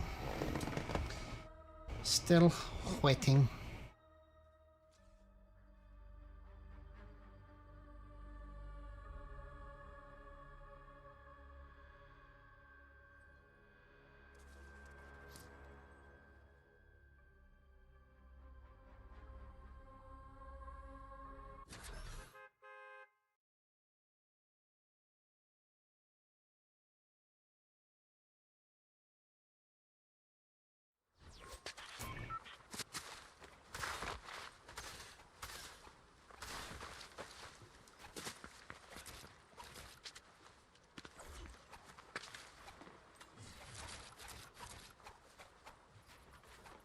I'm still waiting.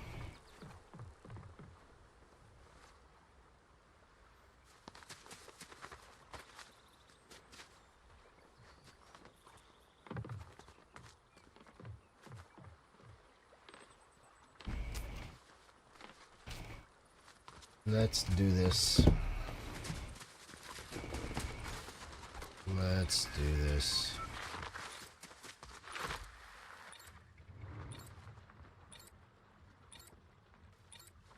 Why do I keep turning that off? I want that on.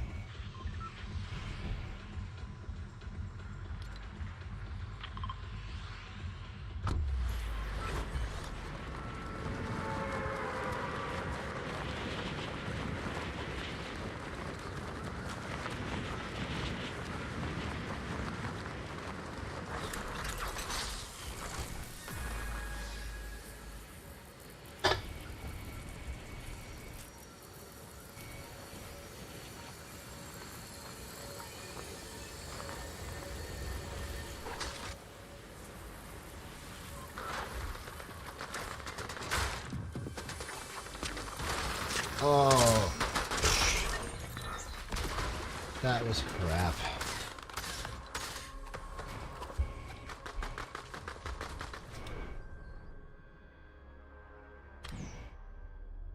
So thank you to whoever is watching now. Let's see what we can do with this next one.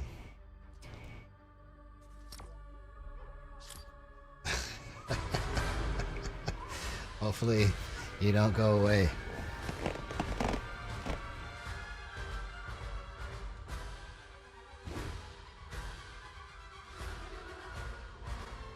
So for the rest of this video, prior to right now, I had been talking primarily about went away.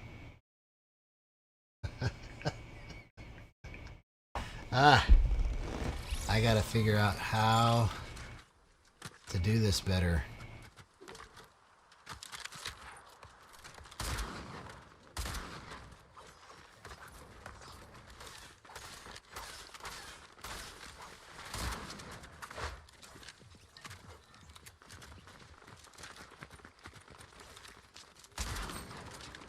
Well, doesn't matter. Let's just focus on playing at a pro level with no aim assist, and then we can make history. How's that? That sound good? That's what I want to do. Is I want to make history. That's my goal. Is to make history right now in this match and just destroy with zero aim assist. And just straight up prove that I'm the best controller player in the world.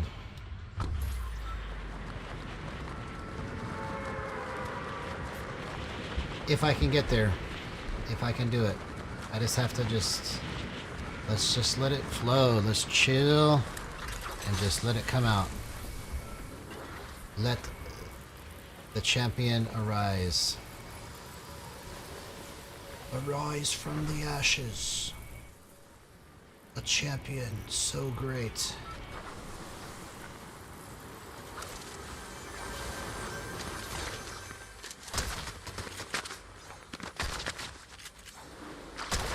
Are you kidding me?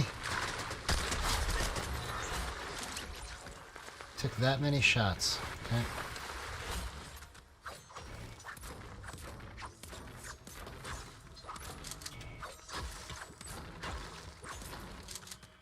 But at least I could hit him. I just missed one. 3 out of 4 ain't bad.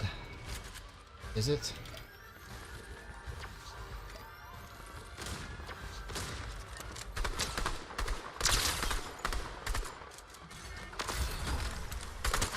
Oh, you see, I have 0 aim assist and I'm nailing those shots.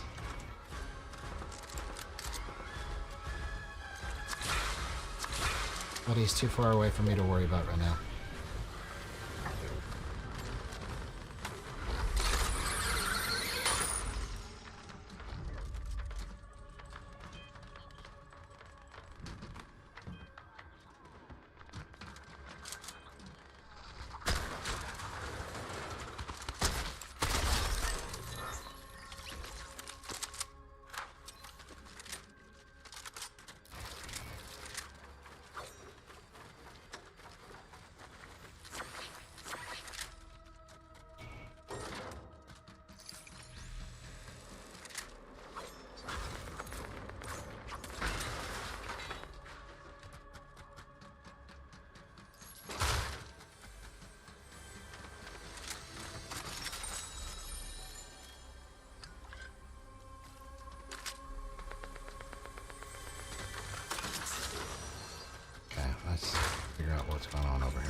think we're on it, bro.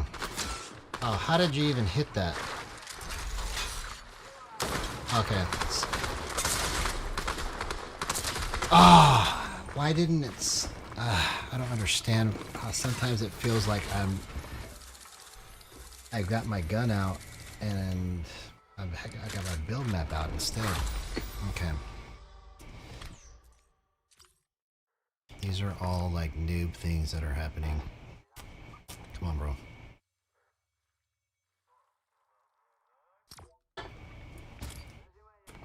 Okay. So if I focus on, if I don't hit, whether I hit the shot or not, I've got to get into another position. That's what I need to focus on. It's like if I whiff the shot for some reason, I keep chasing the shot instead of getting into another position.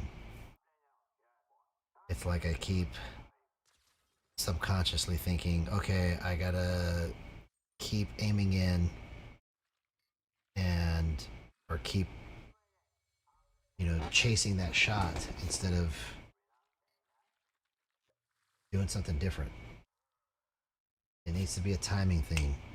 Shoot and then move. Shoot and then move. I'm talking to myself right now.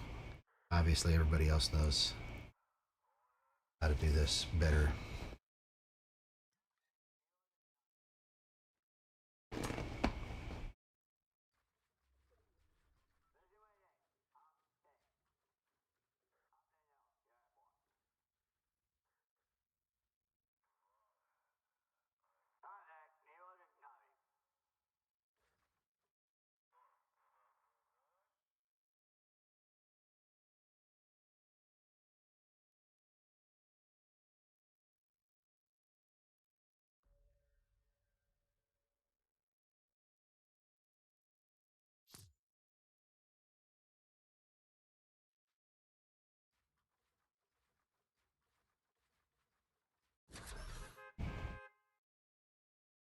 Okay, here we go.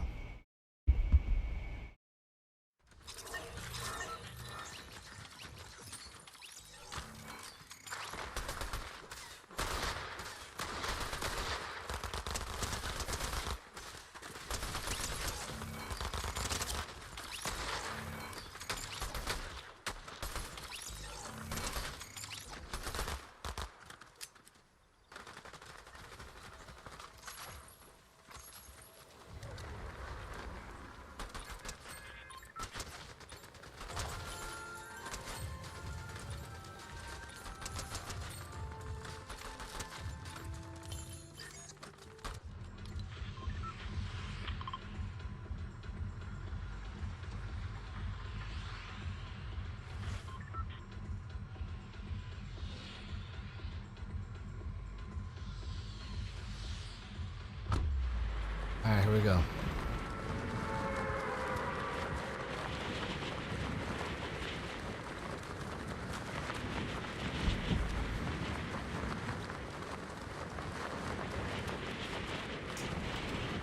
Let's do it. And we would like to thank the viewer that is watching right now.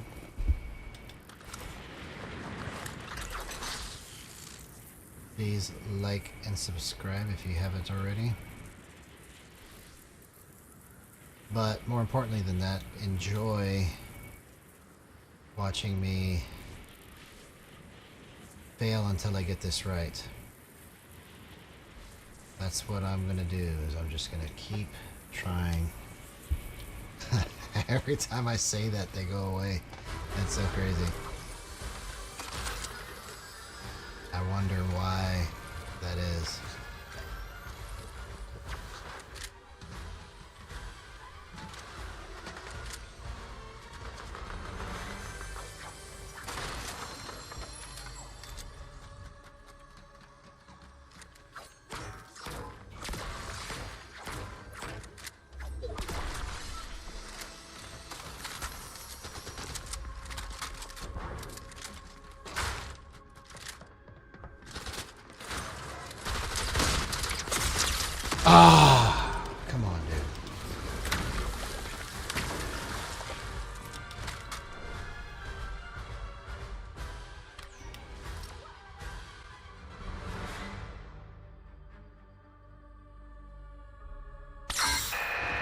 Okay. So obviously I didn't take my advice yet.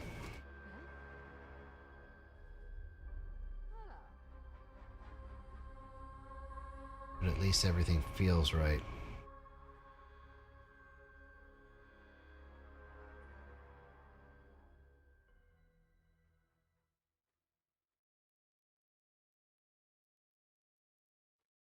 Mm.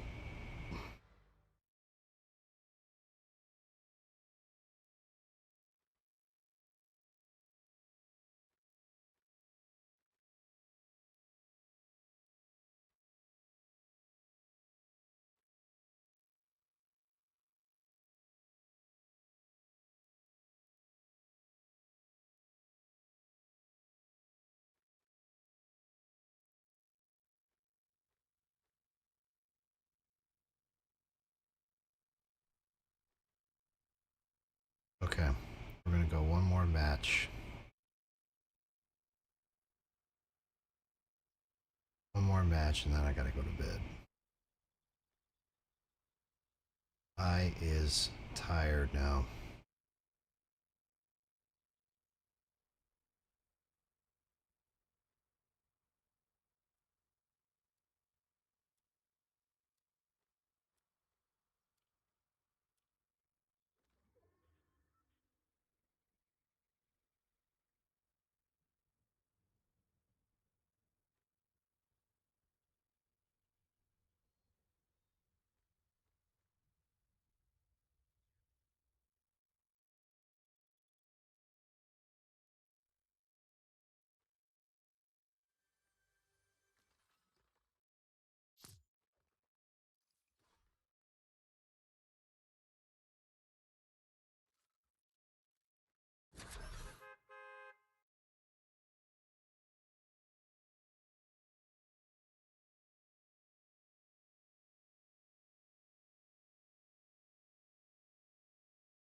Okay.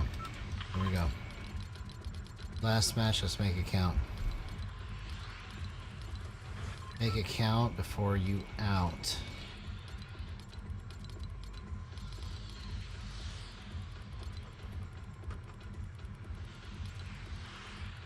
Make it count like you out.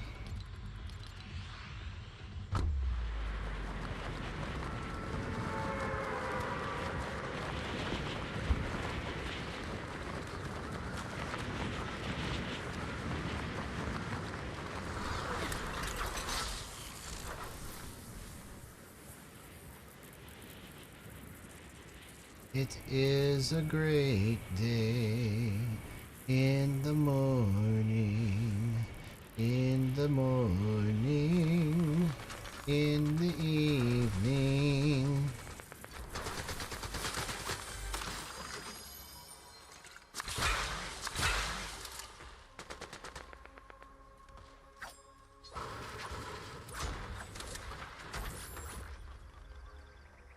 Ooh.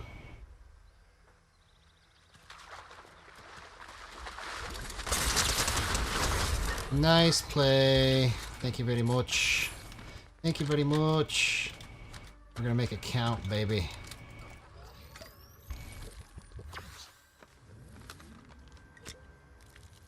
Make it count. Make it count.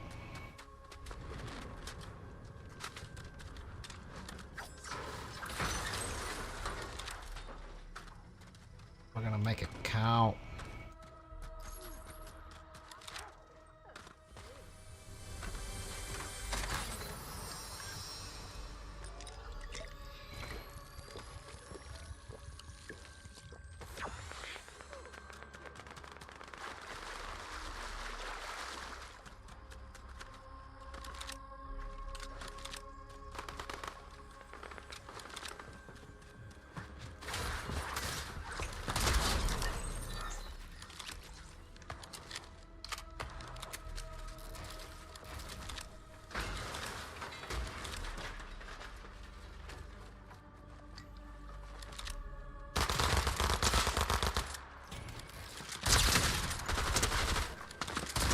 Get the heck out of here, baby. I said we're making it count, this match.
We're making it count, baby. We're making it count. Let's make history right now. Come on. Let's make history.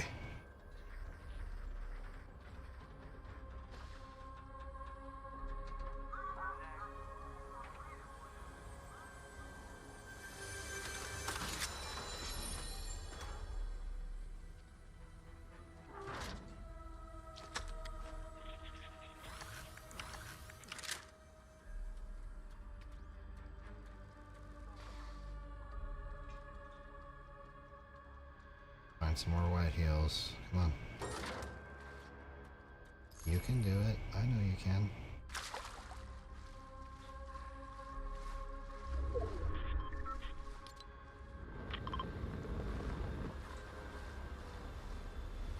There's nothing here.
do it. Let's do it like I know you can do it.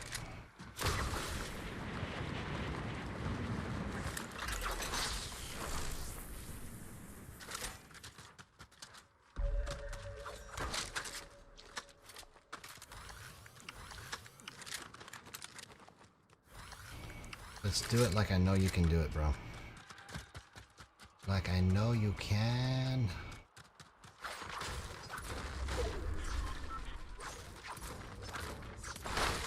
Oh, come on. This guy.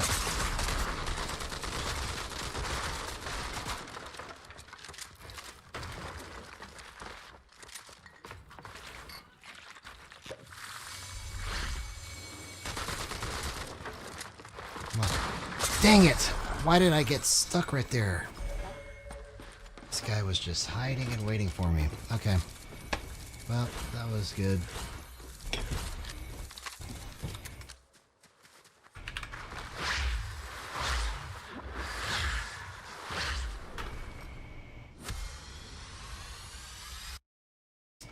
So, I feel like this one was my most productive stream. Even though I didn't have very many people watching. But we will keep trying. Again and again and again. Talk to y'all tomorrow.